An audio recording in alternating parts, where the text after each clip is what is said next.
नमस्कार दोस्तों, बहुत बहुत स्वागत है आपका अपने YouTube चैनल हिंदी साहित्य में। आज की हमारी वीडियो का जो विषय है वह है जैन साहित्य। आज हम जैन साहित्य के बारे में जानेंगे, उसकी रचनाएं और रचनाकारों के बारे में जानेंगे। रचनाओं के बारे में जानने से पहले जो इसके इम्पोर्टेंट कुछ तथ्य हैं, पहले उसके बारे में जान लेते हैं। तो चलिए शुरू करते हैं आज की वीडियो। तो सबसे पहले है, जैन साधुओं द्वारा रचित साहित्य को जैन साहित्य कहा जाता है। अपभ्रंश साहित्य को जैन साहित्य भी कहा जाता है। तो जो जैन साधुओं द्वारा रचा गया साहित्य है उसे हम है जो जैन साहित्य कहते हैं। उसके आगे है, अपभ्रंश साहित्य को है जो जैन साहित्य भी कहा जाता है, क्योंकि जो जैन साहित्य है उसकी जो भाषा है वह अपभ्रंश भाषा है, इसलिए है जो अपभ्रंश साहित्य को है जो जैन साहित्य भी कहा जाता है।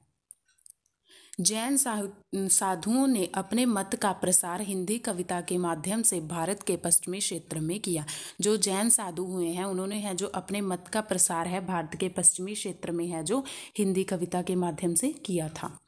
उसके आगे है, इन्होंने रास को एक प्रभावशाली रचना शैली के रूप में दिया है। जो इन्होंने रचना शैली अपनाई है वह रास है, इसको इन्होंने प्रभावशाली रचना शैली का है जो रूप दिया है। नेक्स्ट पॉइंट है, रास का अर्थ नृत्य या क्रीड़ा है। रास का जो अर्थ है वह नृत्य या क्रीड़ा है। यह संस्कृत साहित्य से संबंधित है। भरत मुनि है जो उन्होंने है जो इसे है जो क्रीडनीयक भी कहा है। अभिनव गुप्त ने है जो रास को एक प्रकार का जो रूपक माना है। जो यह नृत्य या क्रीड़ा शब्द है यह लोक जीवन में श्री कृष्ण की लीलाओं के लिए रूढ़ हो गया था, लेकिन जो आजकल भी है, सामान्यतः आजकल की जनता भी है जो इस सब शब्द का इसी रूप में है जो प्रयोग करती है।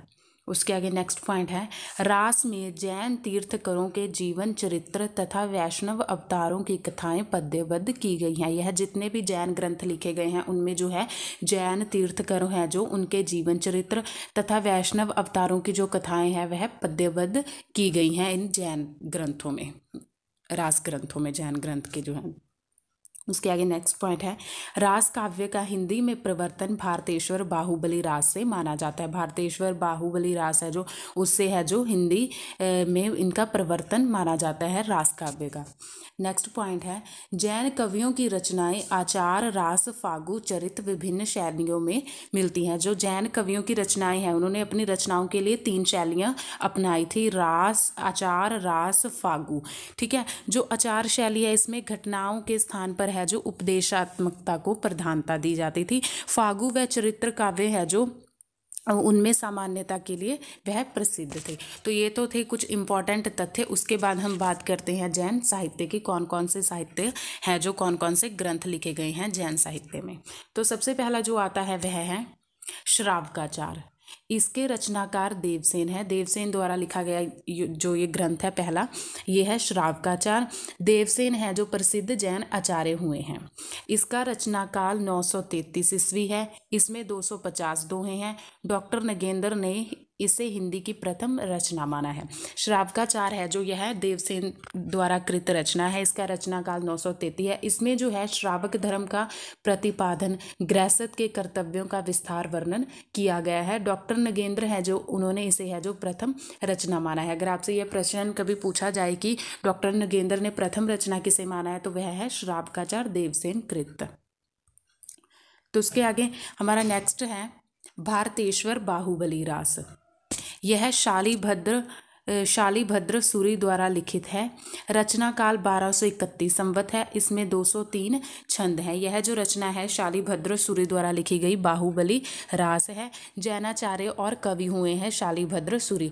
डॉक्टर गणपति चंद्र गुप्त जी हैं जो उन्होंने इन्हें ही हिंदी का प्रथम कवि माना है।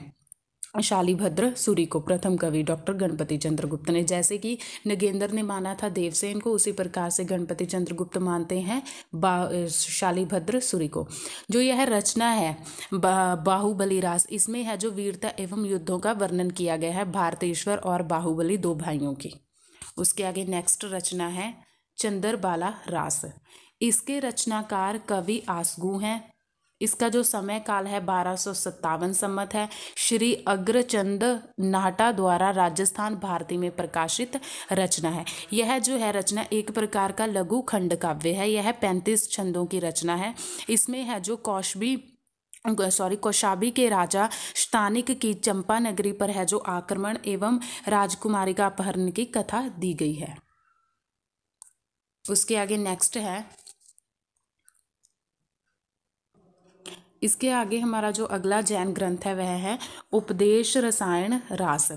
जिनदत्त सूरी द्वारा रचित है। यह अपभ्रंश रचना है। डॉक्टर दशरथ ओझा और डॉक्टर दशरथ शर्मा के संपादन में रासान्वयी काव्य में प्रकाशित किया गया है।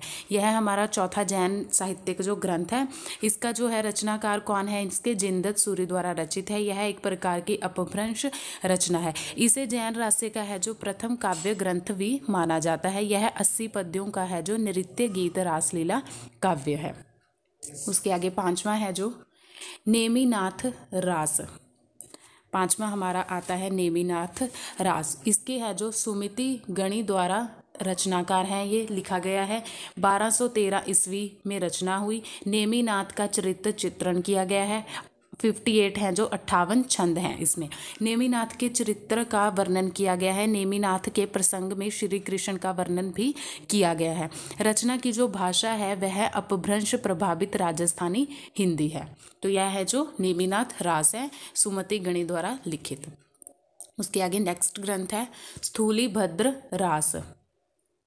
यह जो ग्रंथ है जिनधर्म सूरी द्वारा लिखित है। जिनधर्म सूरी द्वारा लिखित है। इसका जो रचना वर्ष है वह है 1209 ईस्वी। इसमें है जो स्थूलीभद्र की एक वैश्या के प्रति आसक्ति को दर्शाया गया है। बाद में उससे है जो किस प्रकार से वह छुटकारा प्राप्त करते हैं और किस प्रकार से है जो मोक्ष की प्राप्ति करते हैं उसके बारे में है जो इसमें बताया गया है स्थूलीभद्र रास में।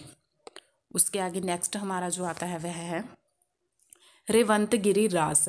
विजय सेन सूरी द्वारा लिखित। इसका रचना काल संवत 1277 के आसपास। यह सोरठ प्रदेश की रचना है। यह है जो रेवंतगिरी रास है जो विजय सेन सूरी द्वारा लिखा गया है। इसका रचना काल है जो संवत 1277 है। यह सोरठ प्रदेश की रचना है। इसमें है जो तीर्थकर है जो नेमिनाथ की प्रतिभा तथा रेवंतगिरी तीर्थ का है जो वर्णन किया गया है। इसके आगे कुछ और भी ग्रंथ हैं जैसे कि बुद्धि रास। इसका जो समय है 12वीं शती है। जीवदया रास, इसका समय 1200 ईस्वी है। जम्बू स्वामी रास, इसका समय काल है जो 1209 ईस्वी में बताया जाता है। गयसु कुमाल रास है, इसका समय है जो 1250 ईस्वी बताया जाता है। तो ये तो कुछ रास काव्य थे इम्पॉर्टेंट जिनके बारे में हमने पढ़ा। इसके बाद हम कुछ फागु काव्य के बारे में भी थोड़ा सा जान लेते हैं। तो चलिए सबसे पहले फागु काव्य। फागु काव्य है जो रास परंपरा की भांति ही फागु काव्य परंपरा भी जैन कवियों की महत्वपूर्ण उपलब्धि है। यह इसे हम बसंत ऋतु का काव्य भी कहते हैं। तो चलिए सबसे पहले फागु काव्य में सबसे पहला जो आता है वह है जिनचंद सूरी फागु। जिनचंद सूरी द्वारा लिखित है। 1284 ईस्वी रचना काल है और इसमें 25 छंद हैं। फागु परंपरा का सर्वाधिक प्राचीन ग्रंथ है जो इसे माना जाता है। जिनचंद सूरी फागु है जो जिनचंद सूरी द्वारा लिखा गया है। इसमें 25 छंद है। उसके आगे नेक्स्ट फागु काव्य है श्री नेमिनाथ फागु। इसकी रचना है जो 1350 है। श्री राजशेखर सूरी द्वारा रचित है। इसमें 27 छंद हैं। इसमें है जो नेमिनाथ एवं राजुल के है जो विवाह की घटना का वर्णन किया गया है श्री नेमिनाथ फागु में। यह है जो राजशेखर सूरी द्वारा रचित है। उसके आगे नेक्स्ट है जो बसंत विलास फागु। इसका है जो रचना काल 14वीं शती है। इसमें है जो 84 छंद है। बसंत व स्त्रियों पर मनोहारी चित्रण किया गया है। बसंत ऋतु से रिलेटेड है जो उसका चित्रण किया गया है इस है जो काव्य में, फागु काव्य में। तो ये थी हमारी आज की वीडियो। इसमें हमने यह जो जैन साहित्य के बारे में पढ़ा, उनकी रचनाओं के बारे में पढ़ा, रचनाकारों के बारे में पढ़ा है और थोड़ा बहुत हमने जो है फागु काव्य से रिलेटेड है जो जानकारी प्राप्त की है। तो दोस्तों अगर आपको आज की वीडियो थोड़ी सी भी अच्छी लगी हो तो हमारे चैनल को लाइक शेयर सब्सक्राइब करना ना भूलें। मिलते हैं एक नई वीडियो के साथ, तब तक के लिए धन्यवाद।